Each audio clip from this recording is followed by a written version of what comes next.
BCLC Squad, welcome back to our BCLC podcast. So today we have a special guest. We have Diba here. So Diba, say hi and please introduce Hello. yourself.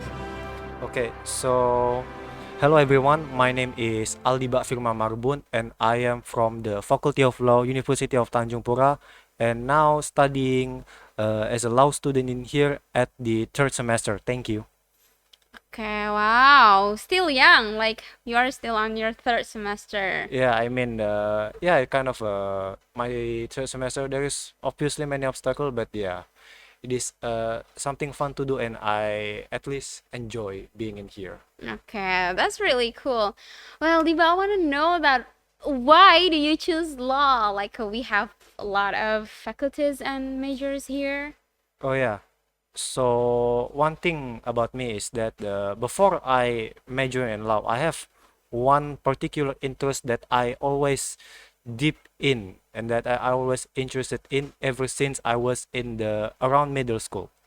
And then that subject is about philosophy. So like the since I was middle school, I studying philosophy a lot. I read many books about philosophy. The first book I read about philosophy is a book from the Republics of Plato, the World Sophie's World by Joseph Gardner's, and also the other philosophers' book even until now, the postmodern and also the post-structuralist books like the Jacques Derrida and so much more. But then again, because of the opportunities that I've been here, and then any other technical obstacles that the reason why I cannot enter into the philosophy school Mm-hmm. is because that the you know that philosophy school is only available on Java, right?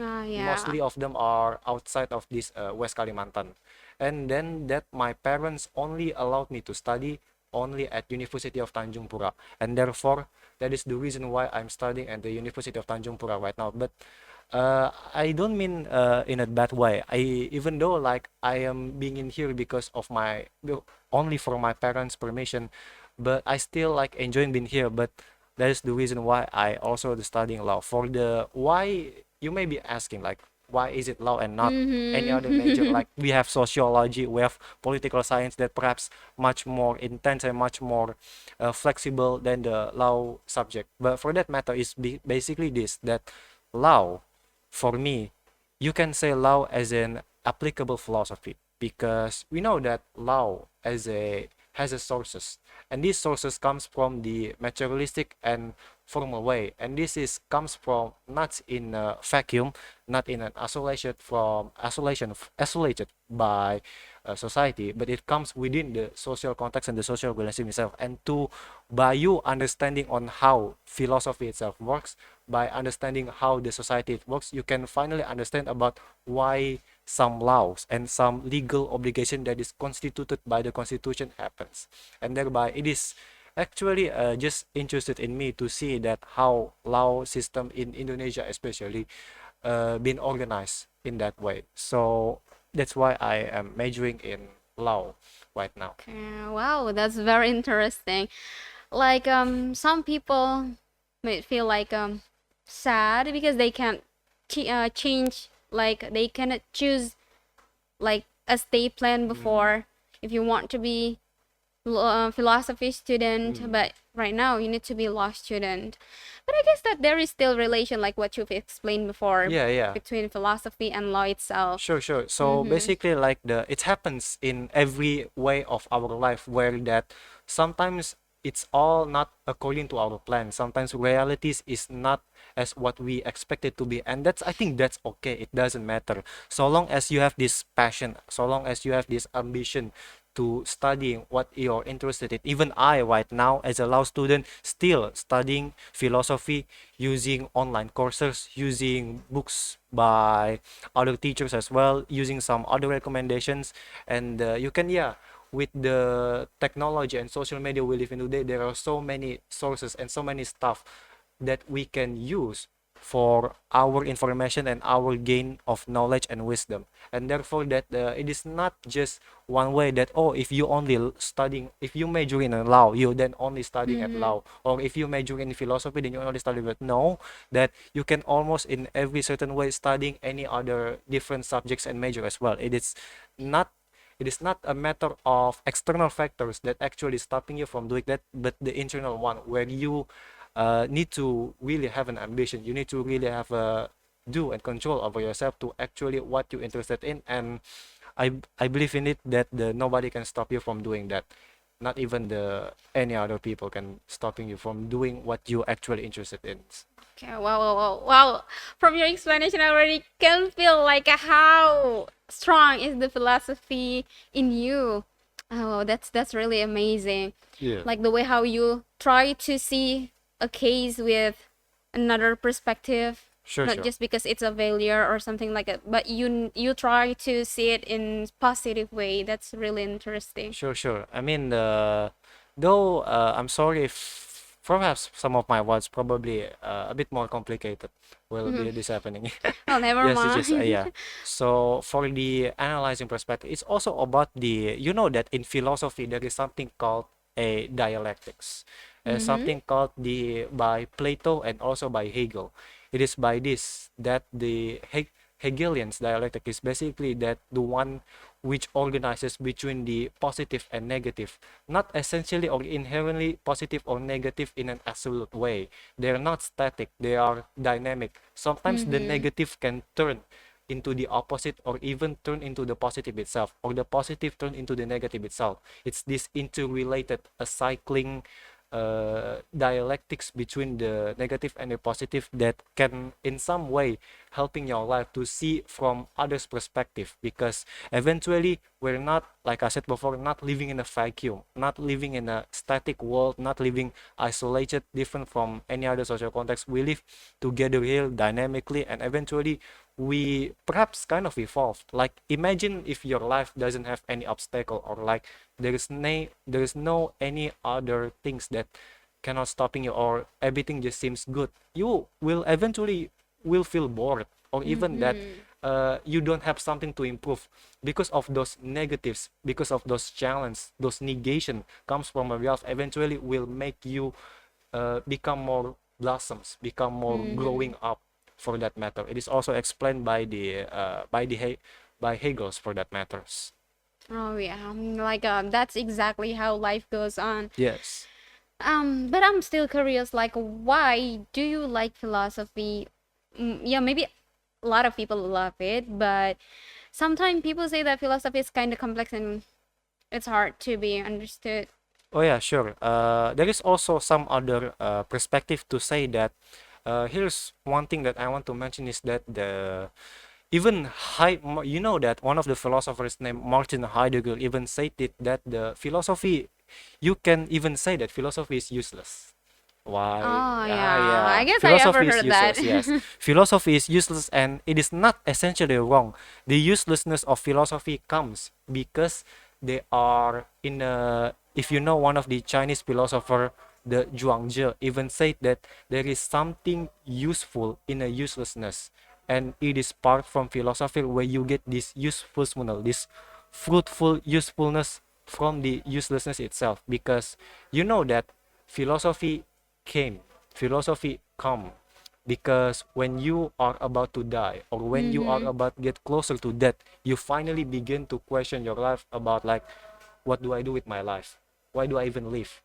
Why do all these matters? Why do I even exist? And so on and so on. Those questions, the philosophical question about the concept of why there is being instead of Mm-hmm. nothing, why there is everything instead of nothing. It is the question that comes when either way you are bored, or either you are in a death or alive situation where you are just in a near of death, where you have nothing to do in your life.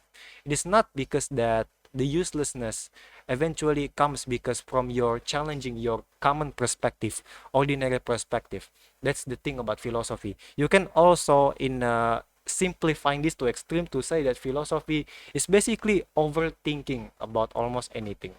You can also say like that, Yeah. yeah, because that's why eventually there's because you questioning Mm-hmm. everything about the death matter, life matter, about the nature of realities and so on. It is the question in which you perhaps may find it kind of useless, but eventually encourages you to think more, to think Mm-hmm. critically, not just thinking but even so become more creative, uh viewing like you said before, viewing another perspective that is much more different from yours. It is also part of philosophy. Eventually, philosophy just, you can say they create more problems because philosophy is about examining, questioning, doubting, but also they also provide more broader views, more rich views, where you have this much more rich life rather than just one continuing single static life. Eventually, you will feel more rich in mind and also feel more not really advanced, but more of a, you have a experience and broader your view point of view of life. Kind of that matter. Well, actually, sometimes I read a little bit about philosophy, but I don't really jump into it deeply like you. Um, yes, even though philosophy it's like make us think more and more for many Sure, sure, sure. things. At the end of the day, we find the answer in philosophy itself. Like it has the answer why we should question about something. Sure. That's the thing about philosophy. That the some people say that philosophy is I agree with this also, that philosophy is not just about questioning, but they also come within the answering those questions. And here's the key. For those of you who wants to be a philosopher, perhaps, this is a ideas by Gilles Deleuze from his book written co-authored with Felix Guattari named What is Philosophy, where you don't just questioning things, you don't just question problems, but also creating a new concepts, creating new ideas, new creative mind. You're not just like using other people's mind for that matter, but by becoming a philosopher, by becoming thinking more or even feeling more for that matter, inventing a new concepts, you eventually created your own answer that perhaps different or authentic from the others. This is also the one of the base problem of philosopher, because to think is more than just using the information in the past, but also to invent and creating a new concepts, because adding a new knowledge to this, that philosophy is also about questioning your assumptions, questioning your daily activities, right, where you think it is normal but it is not really normal, or that you think that it is something that is common but it is not so common. And to put it simply, that like I said before, it is about, it is almost for overthinking about everything. And also that philosophy comes because they are extraordinary, like philosophy. Perhaps this is kind of extremely simplifying, but I want to say that philosophy, you can say that they had ordinary stuff. They almost like, if you see philosophers from the past or even modern days, they always have this uh, weird freaky ideas about stuff and realities, but it means that they have their own creative ways and their own creative mind, and it is not something inherently bad. But so to add another perspective, that philosophy, you said before that philosophy is abstract, right? But I don't think so, because there is also another point of view from the French philosopher named Pierre Hadot. He mentioned that philosophy can be simplified. You perhaps heard of this. Philosophy is a way of life. Philosophy is about spiritual exercising, where you're not just contemplating about ideas, but practicing, applicating the ideas in your life. Perhaps you ever heard like the we heard about Stoicism, for example, Epicureanism, Neoplatonism, skepticism, and much more like that. Those are the philosophy as a way of I life. got it. So it means like actually when we learn about philosophy, it's not that complex, Yes, but it's still understandable because it's part of the life itself. It's the way how we pass the life, how we uh, the way how we face the problems. It still use the philosophy. What is it like? Philosophy philosophy as a way ideas, of life. Yes. philosophy action. Well, that's interesting. I want to know about your experience before you learn about philosophy and now. How do you feel the change, the difference before you learn about philosophy and now you already learn about philosophy itself? How do you adapt the philosophy values in your life? So for that matter, so as a nerd, as a kid who has actually since elementary school, if I remember, I always like enjoying this scientific stuff. But even before Mm-hmm. philosophy, I am this nerd Albert Einstein and Stephen Hawking kids, where I want to studying about the black holes. I want to study about how general Oh, wow. relativity.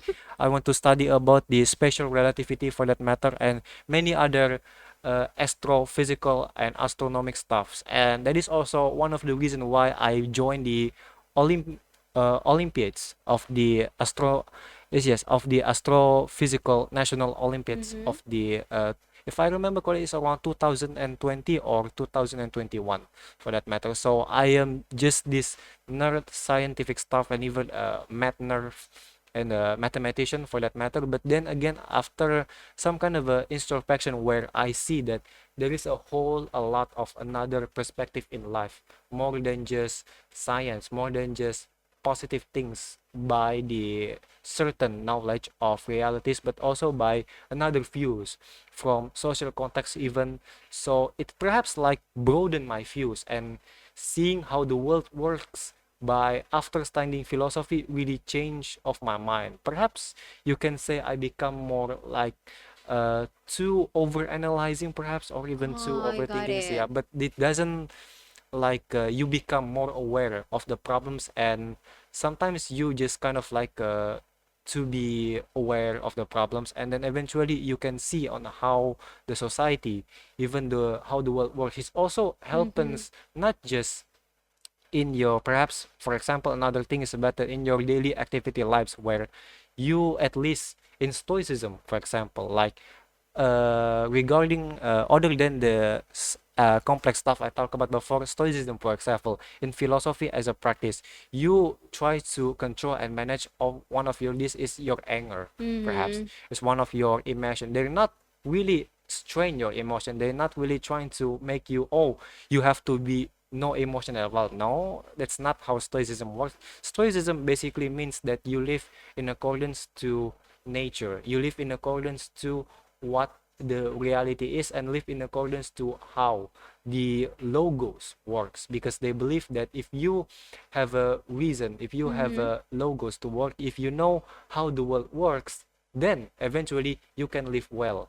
You can eventually straighten this and attract this into the problems of essentialism by Aristotle, where for example, this phone is created for the Mm-hmm. purpose of giving a communication, giving a message for that matter, right? And the purpose of a knife is to cut, something for that matters. And then eventually for humans, it's also like that. You need to learn how the human are created. Mm-hmm. Yeah, for he claims that the humans are created by gods, and then eventually Mm-hmm. God give an inherent purpose by human nature, and those purpose are by Aristotle are called excellence, is being a good nature, being good human eventually. And why you have to be good human?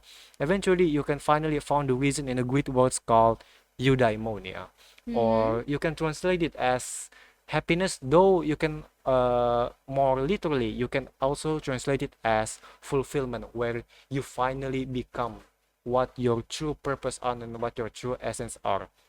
Eventually, by studying philosophy, you perhaps not really changing about the practical stuff, because Mm-hmm. philosophy, yeah, it will not like creating money or for example, but at least you view your life differently. Like perhaps in the past you believe in certain things that you find it before, that you find it right now is a disgusting stuff or something that is bad, but eventually because of philosophy you finally try to change your perspective. And eventually for myself, even personally, I became more engaged in a social activities rather than before, because I see like philosophers, they're not just the one who sits down writing a papers.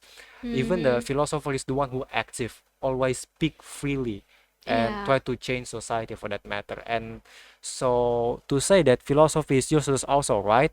But also to say that the value of philosophy comes uselessness, or that the usefulness of philosophy come because it is useless, because inherently where the world is full of technical stuff, full of usefulness stuff, where you just find like, oh, we live only to create money, we live only to eat, or we live only to find things like that. But philosophy begin to question more deeply about why society is the problem and how we can change it, or even to our personal world problem about what's wrong with our life, what's wrong how we live our life, and then we finally begin to question it. Eventually we can finally change our life into at least something better by studying philosophy. It is something perhaps not inherently useful in that matter, but you can say that by inventing a new concepts, you can not really change, but kind of have a new way model of thinking where you're not just blindly following someone, or you're not just sitting down or even have a common view. You have your own view, you have a creative mind that is becoming more broadened, like I said before, more rich in knowledge for that matters. Okay. Yeah, exactly. So since you learn philosophy, it trains your mind to see about something in a various perspective. So it means like your mind is not monotone. Yeah, it's kind of like You that. can Yes, be yes, like yes. one-minded, and then yeah, see something not in a small. Box. Yeah, Yes, small box. I got it.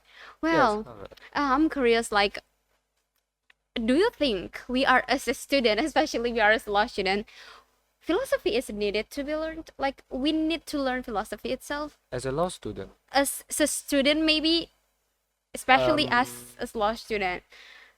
You can uh, share about your perspective as law student, or see as a student. well, it actually already has been answered by the university itself, because you know that Mm-hmm. every single major, Mm-hmm. whether you are perhaps I don't know about the scientific, but most of the social study major, you have to study philosophy. Like this is happening also in the University of Indonesia, where before you taking Mm-hmm. course, the main courses of your major, you have to study philosophy, because here's new things, Mm-hmm. new idea about philosophy is that philosophy, one of the there is many other definitions and matters for philosophy, because uh, to clarify is that the asking about what philosophy is also a philosophical problem, right? But the idea what I want to put in here is that the philosophy can also be derived because of their historical matter as the mother of all Mm-hmm. knowledge. Like before everything, before social stuff, before social science, before history, before civil science, before the any other science whatsoever, you have philosophy. Inherently the only one subject's matter in the past. For that matter, if I remember correctly, it's around the 300 or 500 before century, or 300 or 500 BC, where Plato was still in Athens, and the first philosopher was actually named Thales, where he began to say that everything is water. So people talks that the by studying philosophy you can finally understand the nature of how reality works and the nature of how society works. Mm-hmm. By the pre-Socratic model, they begin to question about how the you can call it the natural philosophy phases, where they begin to question whether everything is about fire, whether everything is one single static, that is by Parmenides, or that everything is changing or everything is dynamic. Like the famous quote from Heraclitus basically said that the you cannot step in the same river twice, for that matter. That's from Heraclitus.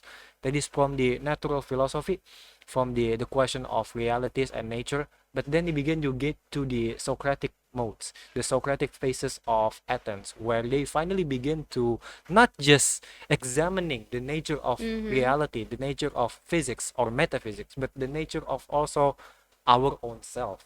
This is where the ideas of know thyself begins. To know, the first thing you absolutely have to know in life, absolutely, who am I? What do I do in this life? What is the meaning of life? And for that matter, it is finally been questioning by the Socrates and also by Plato. where Socrates as this guy where they always questioning things, they're questioning stuff, and eventually those questions are finally being formulated by Plato and becomes more systemized. Eventually, eventually we get the study of metaphysics, for example, the study of logics, the study of ethics, the study of ontology, the study of metaphysics, for example, the study of aesthetics, and any other majors eventually comes from philosophy. So, for that matter, by it's like knowing who is your mother or where do your subjects actually comes. So, like in the beginning of the video, we also said that law is something that is not isolated from social context, but they exist within a not in a vacuum, but they have sources. And these sources is where we can apply philosophy for that matter, whether it is by the customary law, by the custom of social context, because we can say that some legal system are different in each countries and is obviously dependent by how the society, by the how the people correlated into each other. And by understanding that, we can finally apply about how the origin nature of law itself. So it's kind of like the mother of all sciences or the mother of all knowledge. To studying philosophy before any other major is also like saying that you studying your major as a baby, or even the mother of your baby, or who is this come from, where is it come from, and why we even studying it. So it seems like philosophy is actually not only about the social, but also The about all nature, the all the things, all things about aspects you in from our every life. aspect of our lives. Yes. So it has its importance in many fields, not only in law itself, maybe in any other knowledge or any other major. Sure. So philosophy also can help Of us course, of to course. resolve the problem. Of course, even a in a daily activity, life philosophy can also be useful because let's just be honest, every self-improvement, every self-help books you read comes from philosophers idea, whether it is mostly common is Stoicism or even the Taoism from Lao Tzu.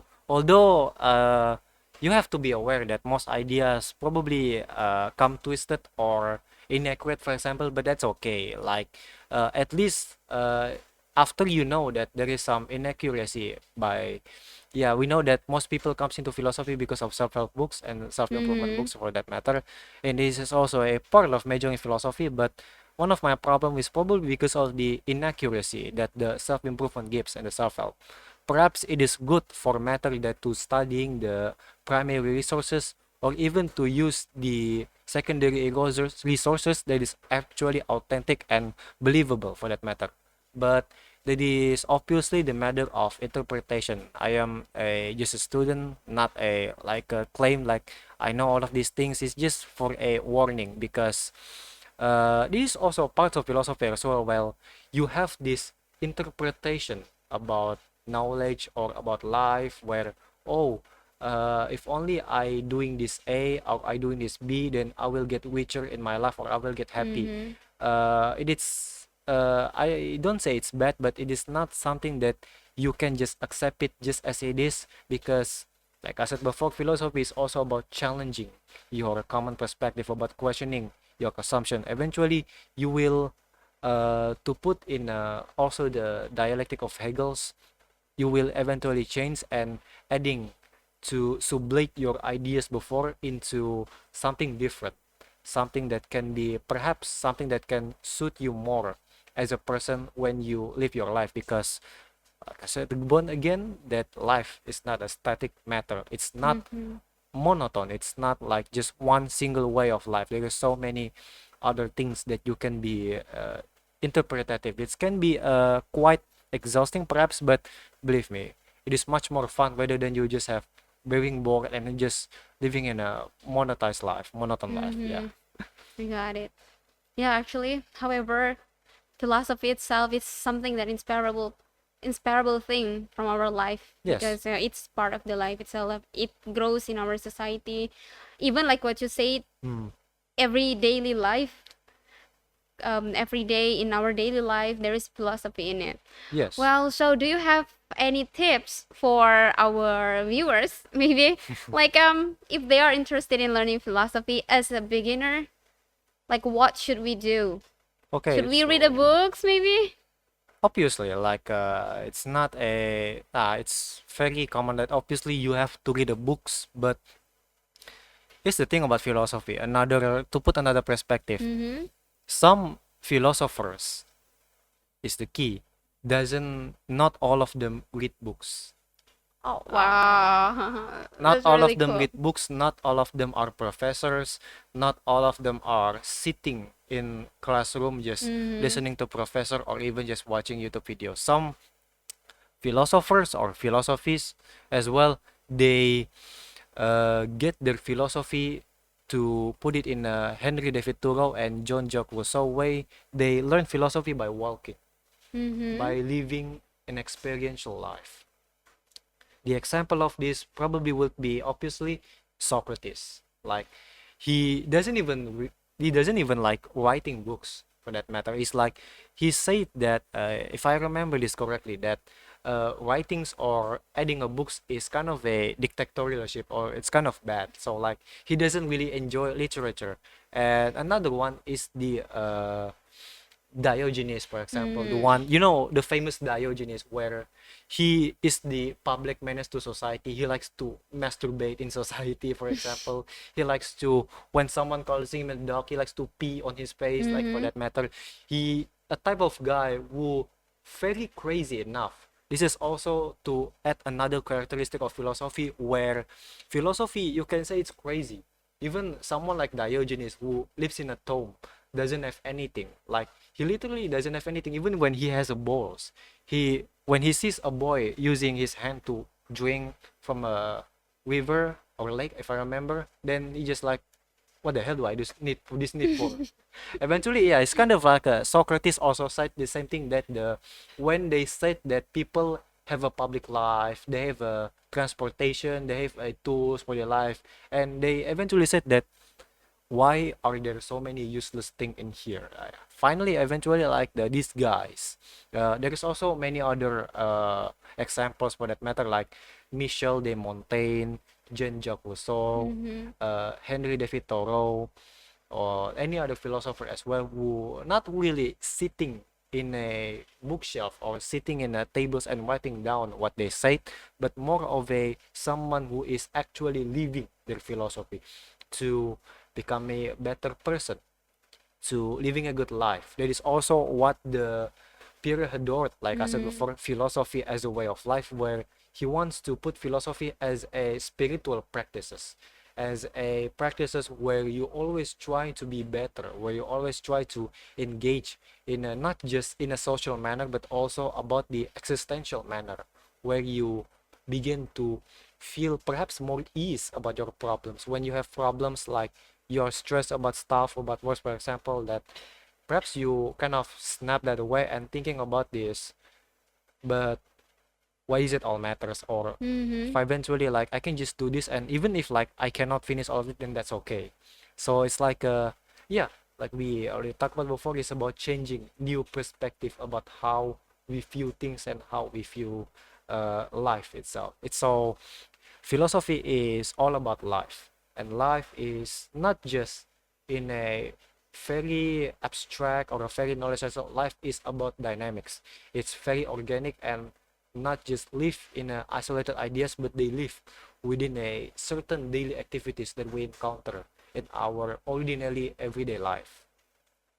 Well, so it means like philosophy, it's not limited in academic things Academic things, like a library of or course, having a conversation with smart people. of course, of course. By keep questioning things in life, like in daily life, questioning about something that we don't even know. So it means that we are learning about philosophy itself. Of course, because there is also some sayings that uh, kindergarten kids Mm-hmm.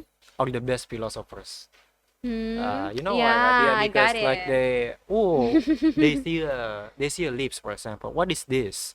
Why is it green? Or why is the sky is blue? Or why some people don't follow the rules when you have to put your trash in a garbage can, but they don't do that, or why some people do A's or why some people do B's. Those are kids, right? And they're Mm. questioning things. And some people, like I said before, philosophy can be exhausting. Like when a kid's asking that to you, you will be mad. You will be angry, obviously. Yeah, most people will be angry for that matter. But then again, you finally come to realize that those questions actually matters. Those questions are happen before we engage in daily words. By keep questioning it, we finally not just succumbs to our common perspective, but actually escapes. Even like there are so many things that actually bad in our life, something that is actually killing us slowly. But then again, because of philosophy, we finally begin to question it. We can finally change those status quo and Mm. change the world. Like the one quotes from the Karl Marx said, the 11 thesis of Feuerbach, when he says that philosophers are only interpreting about how the world works, but the problem is about to change it. It is not about the Mm. problem of seeing the world, analyzing the world. It is about how we can change the world to actually practicing, not just theorizing about stuff, but also applicate it into our lives, not just individual ones like we talked Mhm. before, but also in a social context where even political ones, even in law, you keep begin to questioning about the nature of society in our life right now. Okay, wow, that's really cool. Like our discussion, I think, makes me spirit me up to learn more about philosophy. Then I can change my life. Yeah, yeah, That's yeah. I interesting. can be exhausted though. I'm not gonna lie, like I Yeah, seems said. like it's exhausting, but oh yeah, kind of But it is, yeah, interesting. it is interesting. Like, Moreover, if we are kind of overthinker, we like to think. That will be so interesting. sure, sure. Like, you can say that the overthinking of philosophy is not just like the ambiguous overthinking, but they are more about to overthinking about because they know, they aware we have problems and we have Mm. to do this. Some people are just like they have problems. They just like it is what it is. Like they just accept it. Philosophers not like that. They challenge that assumption, challenge that perspective into a new one, into a different perspective from the answers, because there are also answers but they want to create, and this is the problem of inventing a concepts where they want to answer those questions by using their own personal conceptual ideas. Okay. Yeah, so it means like we can change many things by learning about philosophy and implementing the ideas of Sure, sure, philosophy sure. itself. Okay, BCLC Squad, so thank you for watching our video. Maybe next time we can have another discussion more about Of philosophical things. course, not just about philosophy, That there's will be many so other parts. interesting. Yeah, yeah, yeah. Okay, BCLC Squad, thank you for watching. Don't forget to like Comment and and subscribe. subscribe. See you in the next video. Yes. Bye.